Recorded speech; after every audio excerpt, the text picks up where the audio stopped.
Hey, what's going on, everybody? It's Chris with Inside the U. The Miami Hurricanes have indeed earned a college football playoff appearance. They will play at Texas A&M on December 20th. Here's head coach Mario Cristobal reacting to the news. Yeah, I mean, I got to be honest, I still felt confident. And then, of course, you feel anxiety. No one can't sit here and lie and say you weren't nervous because you just, when it's not completely in your hands, those feelings kind of come in a little bit. They creep in. But yeah, when that thing popped on the screen, it was I don't know, like an explosion of gratitude. I don't know if that makes sense. It hits you, man. Another monster step for us, another significant step for us, and it's real. And to see the Miami logo, the U beside the CFP logo, that hit strong. We had about, I don't know, 3 minutes of some high fives and, really just strong, just energy and juice and right to film work, getting ready for the opponent. So no, it's awesome, man. It's awesome. And always envision this opportunity for Miami. That's why we got on the plane and came all the way across the country to be back here as part of it. And to see that next step in the process become a reality is an unbelievable feeling, undescribable feeling. So, and now it's time to get to work. The Hurricanes deserve a lot of credit for going 10-2 and earning that final playoff spot, winning their last four games to keep their name in the conversation. And it didn't look good at one point, and they did not make the ACC championship game. And that ACC title continues to elude them, and there is plenty of time to discuss that.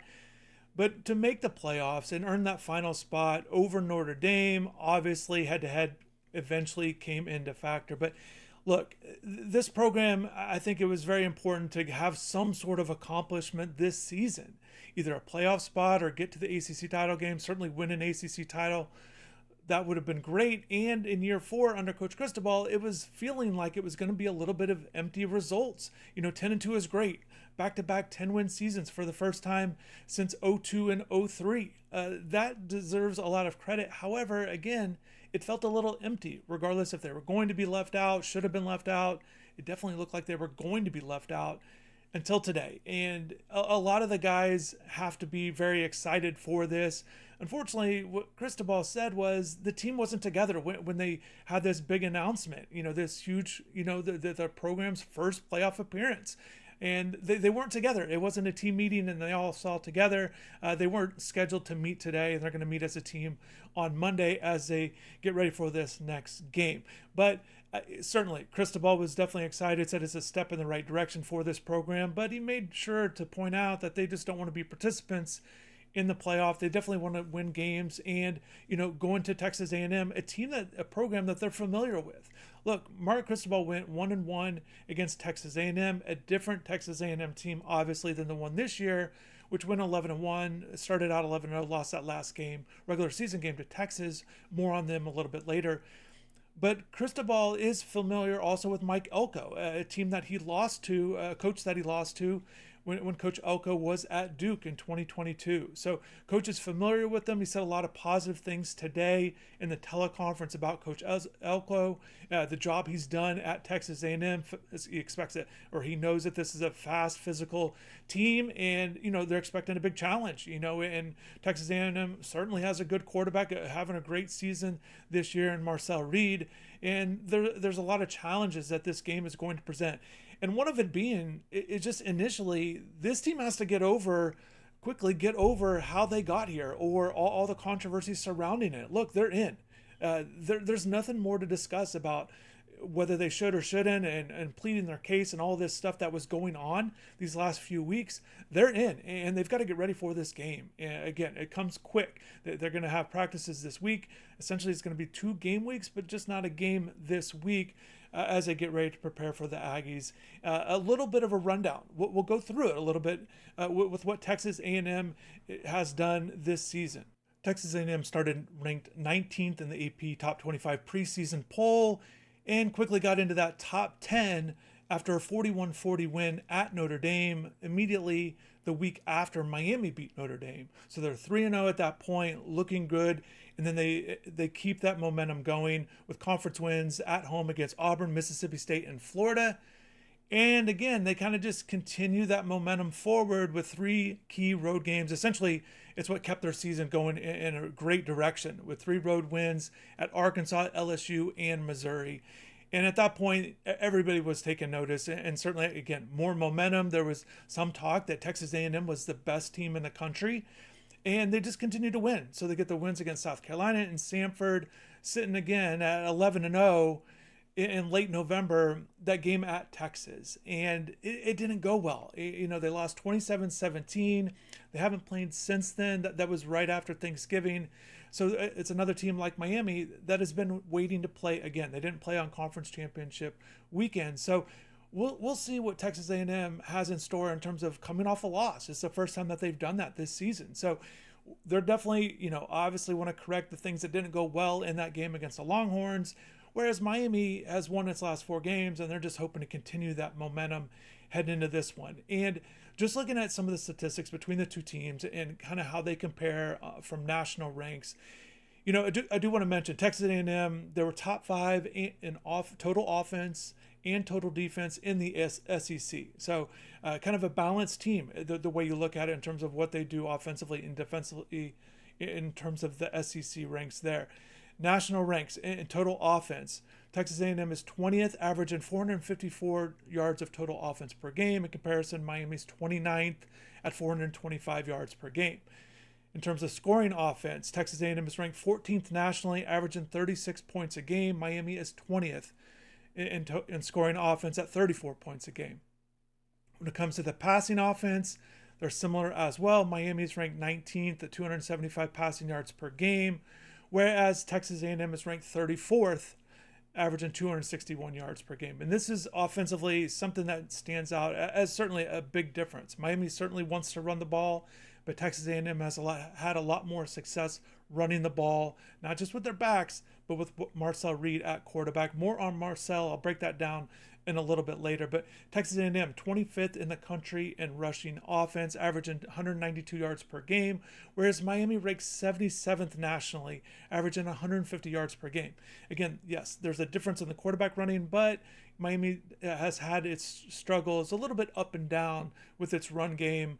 But obviously, once again, Miami wants to lean on it, and that certainly looks to be a key part in this game. An early observation with this game is who can run the ball better.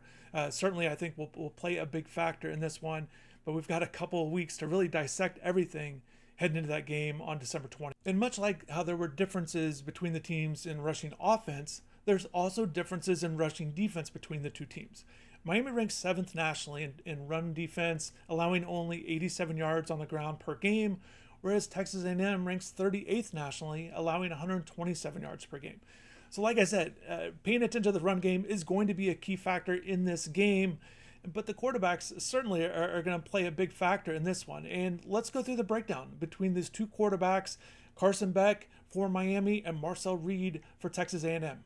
And just looking at the rundown of statistics between the two quarterbacks this season, different quarterbacks, certainly both have been productive in terms of their total yards. The edge going to Reed based on that 40 yards he gets on the ground each game, gives him that slight edge over Carson in total yards. But other than that, very similar, very identical in touchdown to interception ratio, 25-10 for both quarterbacks averaging 8.7 yards per pass. The 25-yard completions for both quarterbacks are very similar. The differences too, is that completion percentage. It stands out. Carson Beck, nearly 75% completion percentage, whereas Marcel is right at 62, which gives the edge to Carson in his overall passer rating. But certainly both of these guys are capable of making big plays.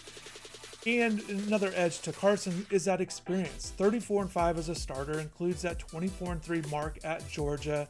And I do want to point out, even though Texas A&M is in the SEC with Georgia and Carson was there for a long time, he has never faced the Aggies. So it's not just that he hasn't played at Kyle Field, which will be a great atmosphere, as it always is, and it'll be a noon start there. Carson's never faced Texas A&M, so this will be different for him. And then, with Reed, he's 15-5 as a starter, includes going 4-4 last year as a freshman, and then turning it on this year, guiding the Aggies to an 11-1 mark. So both quarterbacks are big factors in this team's success. Both of them have been prone to turnovers at times, but both are certainly capable of leading their teams to wins. And they're going to have to play well, play clean, avoid the big plays, the big negative plays, avoid sacks and turnovers certainly will be a key, in addition to what I mentioned earlier between the two teams and how they run the ball. Another big early factor to watch for in this game is when Miami has the ball on third down. Miami ranks 20th nationally, converting 47% of their third down opportunities, and the games where they've won, they've done a good job, getting over that 50% mark. However, Texas A&M's defense ranks first nationally, allowing opponents to only convert 22.7% of their third down opportunities. The number 2 team in the country is at 28%. So they lead that by a wide margin. So when Miami has the ball on third downs, that's certainly going to be important to convert. But also, every coach will tell you the key to converting on third down is to have success on first and second down, avoid those third and long plays, especially for a guy like Carson, who is prone to get sacked at times because of his lack of mobility. That's not the same as Marcel. So we'll see how it plays out. That's just an early factor to pay attention to as Miami dives more into the film as they get ready for this big opponent. But definitely drop in the comments below, how excited are you for the Hurricanes to make their first college football playoff appearance? I'm sure you were very uncertain of what was going on. I know everybody was. I thought there was a great comment that really stood out to me on the message boards. I saw somebody say, like, they didn't know what to root for on Saturday, with all the games going on. What results would actually help Miami? So a lot of uncertainty. Again, a lot to dive into for the future. But right now, this team, it has an opportunity to play in a playoff game, and that's what they've worked so hard for. So near 4, Mario gets this team to the playoffs, and the winner of this game will play Ohio State in the Cotton Bowl on New Year's Eve. But definitely drop in the comments below, as I mentioned. Thanks for watching the video. Really appreciate your support. Have a good rest of the day, and take care.